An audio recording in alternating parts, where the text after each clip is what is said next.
The screen stretched across the studio wall more than 20 feet wide and 8 feet tall. But few of the 40 musicians who sat beneath it, inside scoring stage 1 of the Burbank studios, could see, or wished to see, the movie scenes projected above them. Some of the musicians caught glimpses of hallucinatory shots of Times Square, a smoke-drenched purgatory of squalor and godlessness, of a 12-year-old prostitute slow dancing with her pimp, of leisure-suited hoods inside New York's filthiest tenement, their flesh ripped open by the gunfire of an intruder.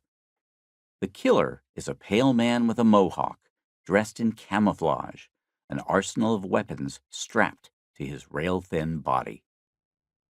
The studio musicians, first-chair freelancers among Hollywood's busiest, faced a soundproof recording booth 20 yards away. Inside it, taxi driver-producer Michael Phillips, director Martin Scorsese, and others watched through glass.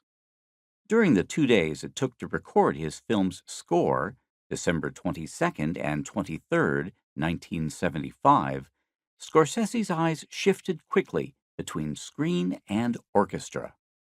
The musicians' eyes remained on their conductor. The silver-haired man on the podium was slouched. His posture reflected the fatigue of someone whose poor health, there were rumors of heart problems, was worsened by an 11-hour flight from his home in London to Los Angeles. Near his leg was the walking stick he used to steady his gait or knock offending objects out of his path. His tie was crooked, and his worn jacket hung open, framing a paunch. Only 64 years old, he looked a decade older. And yet, the impression conveyed by composer Bernard Herrmann was not weakness. It was intimidation. "We were all scared of Bernie," Michael Phillips later said. "There was a gooseneck lamp that he kept hitting with his baton, and he blamed the lamp.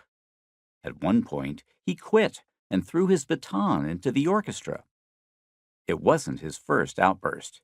Days earlier, after Herrmann's flight landed at Los Angeles International Airport, he reportedly marched to a counter and asked for a ticket back to London. Fortunately, his work ethic overrode his instinct to flee the city that had brought him so much misery. The music he conducted added to the impression of Herrmann as simmering volcano, with its militaristic blasts of timpani and brass. Even the score's quiet passages, the steady time-bomb tick of a snare drum as Travis Bickle drove his taxi, the deceptively lovely jazz theme for saxophone that captured Travis's romantic obsession, even those cues unsettled, like whispers before a scream.